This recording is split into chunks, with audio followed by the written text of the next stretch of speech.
Hello Sagittarius, ito na yung reading mo for the month of April. Sorry sa delay.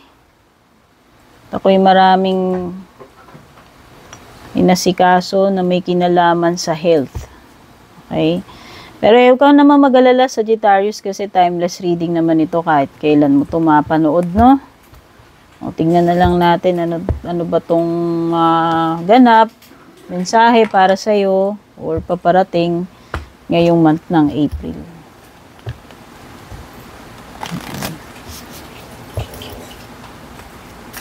Maraming salamat po at na-reach na ng ating FB page yung 100k followers.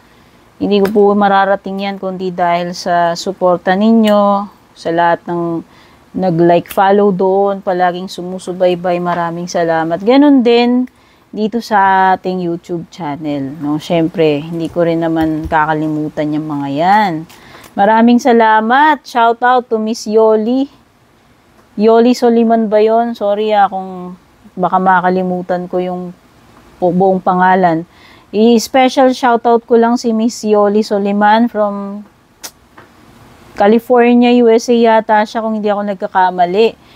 Palagi siyang nagpapadala, siya yung top sender ko ng stars doon. Okay?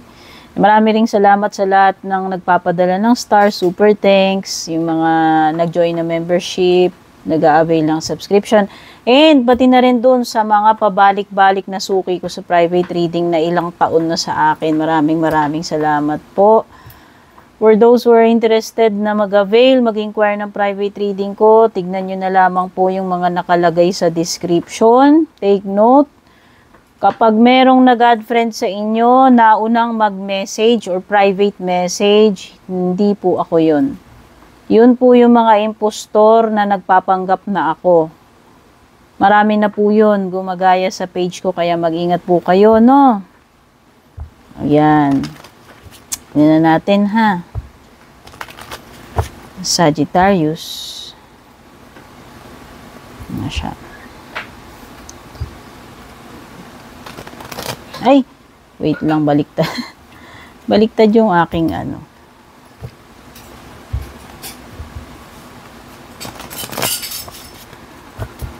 Baka lang baka magpa live reading ako. Bilang pasasalamat sa ika-100k followers ko sa FB page ko. Tabayanan nyo na lang, no? Wala pa ako specific na araw. Alam nyo naman ako, pag tinopak ako, bigla na lang ako nagla-live doon. So, make sure na naka-like, follow kayo doon kasi yun po yung requirement ko para po kayo ay makapag-participate sa aking free live reading. Okay? So, this is your overall energy. Si Druidess of Cups. And then, yung iyong advantage or blessing for the month of April, you have Apprentice of Wands. Tapos, yung pinaka-challenge mo is the Moon card. And what's in store for you, what's coming, or what's next, near future is the Ten of Stones. And then, yung pinaka-outcome ng month mo is Ten of Cups. So far, maganda naman. Bottom of the deck, you have the Devil card. Toxic energy. Toxic connections. Or yung mga hindi mo dapat gawin. Alam mong bad for you. Pero nagkakaroon ka ng attachments, obsession, pag-i-indulge, no, dun sa mga mali or masasama na kung ano man tong mga to. It could be a toxic connection. So, the overall energy is the Druidess of Cups. So, kung papansinin natin in this image, there's a woman na nire-raise up niya yung cup niya. And then, if you look again dito sa outcome card mo, which is the Ten of Cups, makikita mo rin na parang these people are, parang alam mo yun, making a toast or basta parang kampay ang dating eh. So, meron something na parang nire-raise up dito sa iyong energies ngayong April. Not sure kung ano yun. Pero base sa aking nararamdaman, parang may kinalaman siya sa connections mo. It could be yung mga taong nasa paligid mo, it could be family, friends, colleagues. Meron something dito na alam mo yun, ipinagbubunyi, isineselebrate. Ano ba yan? Itinataas. Okay. So, para sa akin, this is a cup tuloy. This is an energy of rejoicing or celebrating kung whatever success yung tatamasain mo ngayong buwan na to. I can feel na meron.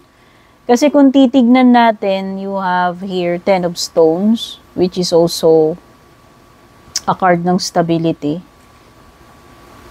Not to mention, maraming bagay, maraming pera. At ito rin ay something na isineselebrate mo with the Ten of Cups, no? So, ang nakikita ko, this is something na matatanggap mo. It could be a blessing. Or yun na nga, sabi ko, something na nagawa mo ng tama, nagawa mo successfully, kaya ikaw ay nagsiselebrate. Ganon din yung mga tao sa paligid mo. Meron din akong nasisense na support coming doon sa mga tao na nagmamalasakit sa'yo, nagmamahal sa'yo. Andyan yung ano eh. Andyan yung energy ng paano ba? These people or this person, nakikishare sa sa'yo through thick and thin. Lahat ng pagdadaanan mo nandun siya. Hindi lang doon sa good times, pati rin doon sa bad times. Yun lang yung nafe-feel ko rito. Itinataas ka nila dito, oh. They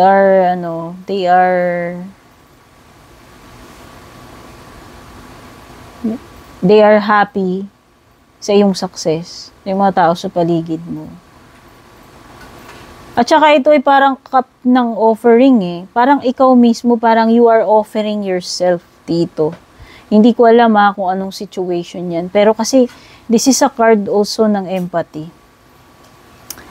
Maaring nakaka-relate ka, nakaka-relate sila sa'yo, willing kang tumulong sa kanila, no? Or vice versa.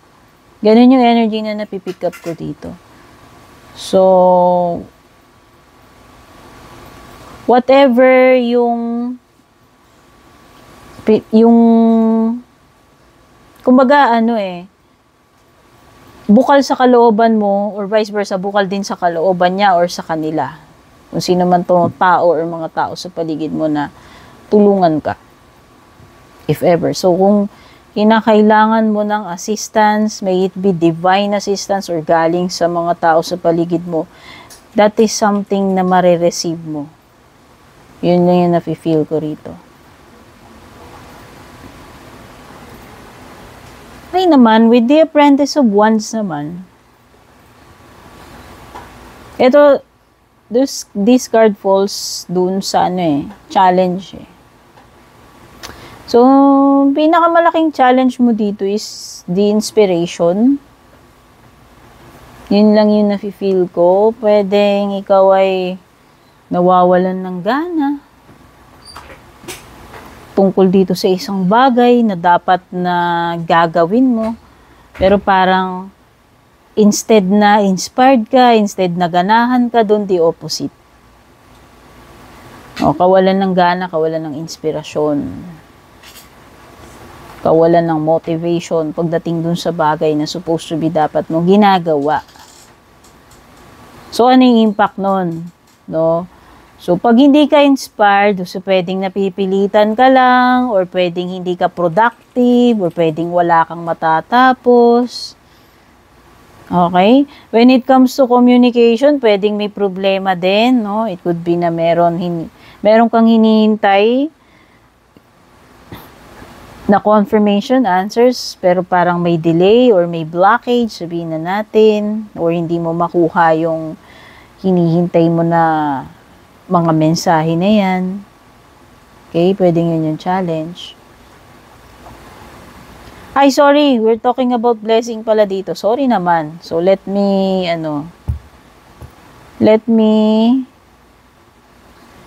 correct yung mga binanggit ko kanina. Apprentice of Wands, no? We're talking about blessing. Ito nga pala yung blessing, ito pala yung challenge. Sorry naman. So, napagbaliktad ko. So, wala naman pala dapat problema. This is good news with the Apprentice of Wands. So, kalimutan mo na muna yung sinabi ko kanina, mga blockage, yung walang inspirasyon, kasi akala ko ito yung challenge, no? So, yun na nga. Mukhang may good news dito. And this is a confirmation card. This is a card of communication, messages. So, kung may in-expect kang mga ganon, this could be it. Ito na yung iniintay mong sagot, no? Pinakaabangan mo. So, paparating na yan. And you are also, the inspiration is there. Kasi nga, akala ko kasi kanina yun yung challenge mo. So, wala naman palang blockage according to the Apprentice of Wands. Kasi ito naman yung iyong blessing card, advantage card. So, nakikita ko ang magiging ano mo dito, yun nga, advantage mo. Kasi ikaw yung interesado. At pag interesado tayo, inspired tayo, diba? Fueled tayo, pump tayo, for sure magagawa natin yun. Diba? Kasi ginaganahan ka, inspired ka. Okay? So, mas ano ka, mas ganado ka, therefore, matatapos mo yan, o mas marami kang ma-accomplish. No? Kumbaga, hindi siya mahirap para sa'yo. Okay? So, open din ang communication lines. Pero yun nga sabi ko, highlight nito, pwedeng may good news ka ma-receive, no? Tungkol man saan yan. And when it comes to your challenge naman, the Moon card, this pertains to your emotions. Fears, insecurities mo, ano-ano ba yan? Yung mga ini-imagine mo na yan. Okay? So, pinaka-challenge mo dyan nagpapadala ka dyan sa mga, ini-imagine mo na yan na kahit wala pa man din. Diba? Yung mga fears, insecurities, yan lang siguro yung panira dito. If ever. Okay? Some of you, this indicates, something that is hidden. And kung ito ay may kinalaman sa health mo, this is something na, pwedeng wala kang nararamdaman pero may problema pala. O yan ha. Hindi lang about health yun. Pwede rin sa ibang bagay. Na hindi porke hindi mo nakikita or wala dyan, wala talaga. I-apply nyo yun sa iba't ibang aspeto, ha? Hindi ako usually nagbibigay sa health, pero depende sa pakiramdam ko yan. Pag napakiramdaman ko, okay. Pero hindi pa rin ako doktor, disclaimer, no? So, sa doktor lang kayo lagi makikinig. Okay? Pero sinasabi ko lang, pwede rin kasi itong hidden na health problem. Or something hidden. Aside from health, pwede rin namang ibang bagay. Yun yung challenge mo na pwedeng may mga nangyayari dyan sa paligid-ligid, pwedeng kagagawan ng tao, pwedeng kagagawan ng ibang forces, no, na pwedeng hindi mo nalalaman pero meron pala, magugulat ka na lang, bigla na lang lilitaw, susulpot. Okay? So, may mga unforeseen. Sabihin na natin may mga unforeseen dito na pangyayari. No? And pagdating naman sa near future, what's next? You have the Ten of Stones. Wow, di ba binanggit ko na sa'yo kanina yung stability? So, yan, itong mga paparating na days, weeks, itong April is magiging stable para sa'yo. Mapasa sa mo yan, sa kaperahan. Yun yung nafe-feel ko. So, pagdating doon sa material, sa mga pangangailangan sa pera, sa tingin ko, hindi yun yung magiging problema mo. This could also mean pagiging secured. Ikaw, yung feeling of security, whether this is a relationship, a job, or whatever, na nag-a-apply sa situation mo, there, you can feel na you are secured. No? So, specific sa ano, sabi ko nga kanina, when it comes to material, when it comes to money, it won't be a problem. Ngayong April, yun lang siguro yung masasabi ko. Okay? Secured na secured ka dyan. And yung pinaka-outcome mo, wow, this is a card ng fulfillment or happiness, pagiging kumpleto. Lahat nagsasaya, nag-e-enjoy. Ito ay pagiging together with your loved ones, family, jowa, whatever, no? Merong something ka na matutupad ngayong April. May kinalaman man yan sa relationship mo, sa sarili mo, or sa pamilya mo. For example, gusto mong bumili ng ganito, ganyan. Pwedeng ibang bagay, pwedeng hindi material eh. Basta this is something na magagawa mo at may share mo sa loved ones mo, magiging happy kayo lahat. This is a card ng togetherness, pagiging kompleto, pagiging masaya, no? Overall, yun yung ano mo, pupuntahan ng April mo. So, wala akong nakikitang pangit. Okay? Tingnan na natin yung love life mo, ha? Baka kasi may ibang energies na lilitaw dito. So, love life mo, pwedeng energy mo to energy na jowa mo ng person mo, kakonect mo.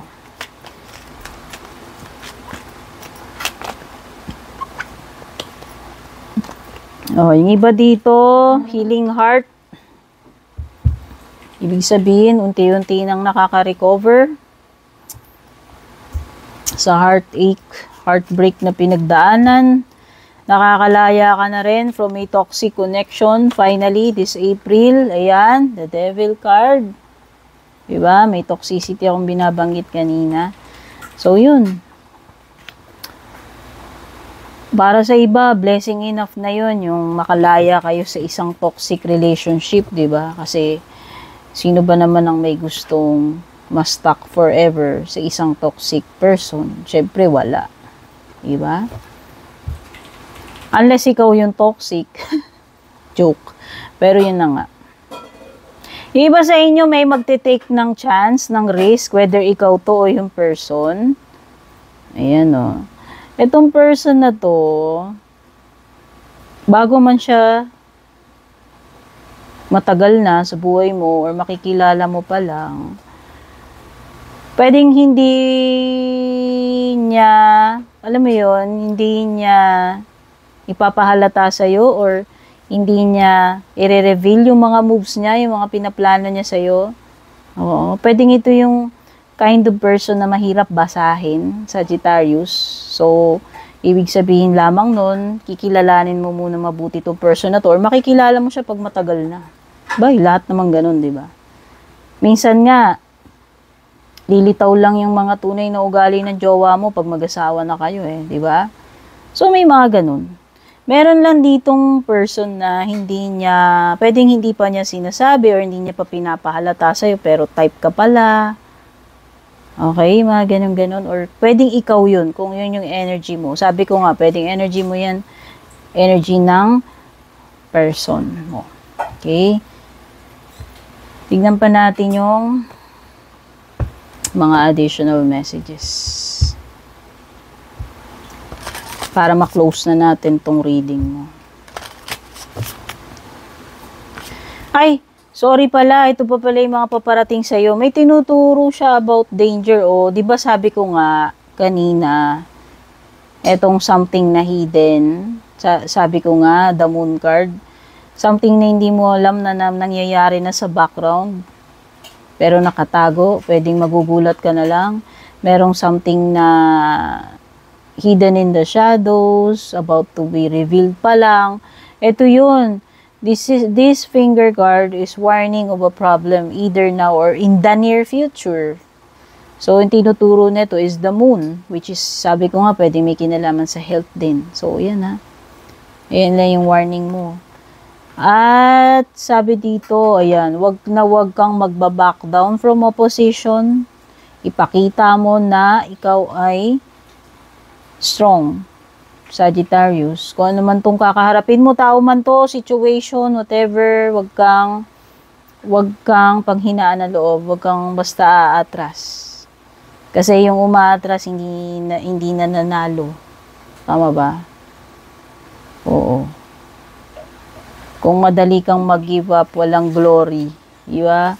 Tapos, meron ka ring temptation. Oh, alam na natin, may umaaligid na ahas. Ang ahas kasi pwedeng temptation, pwedeng katrayduran. Alam naman na natin yung karakas ng ahas, di ba? So, meron lang. Kung hindi naman ito about temptation, traidor, kalaban, mga agaw, whatever, pwede rin naman itong something na challenge para sa iyo kasi susubukin ka eh. Susubukin nga yung katatagan mo rito oh. So, you have to show strength and fortitude. Okay? At tingnan na natin yung iyong closing messages. By the way, yung mga signs na napipick up ng cards dito, pwedeng merong water signs, Cancer, Scorpio, Pisces, tapos meron ka ring Fire, Aries, Leo, Sagittarius. Specific sa water sign si Pisces. You also have Earth, Taurus, Virgo, Capricorn. Meron ding Gemini, okay? Communication is key. So, importante, Sagittarius, baka may mga importante pag-uusap ngayong April. Importante na i-express mo ano ba talaga yung nilalaman ng isip mo, ng puso mo. Importante na makipag-usap ka, makipag-negotiate, yung mga ganyan-ganyan. Basta importante na sasabihin, i-verbalize. Okay? Mas makakatulong yun sa situation mo ngayong April. O, meron ng mga malapit dito na matapos. Conclusions are within reach or malapit ng magkaalaman, magkakaroon na ng closure, finality, ano man situation yung pinag-uusapan dito. Okay? So, yan yung iyong reading for April. Take care. God bless. Babush. And kung balak nyo pong mag-book or mag-inquire ng personal readings ko, basahin nyo lamang po itong nakasulat sa screen or yung nakalagay sa description.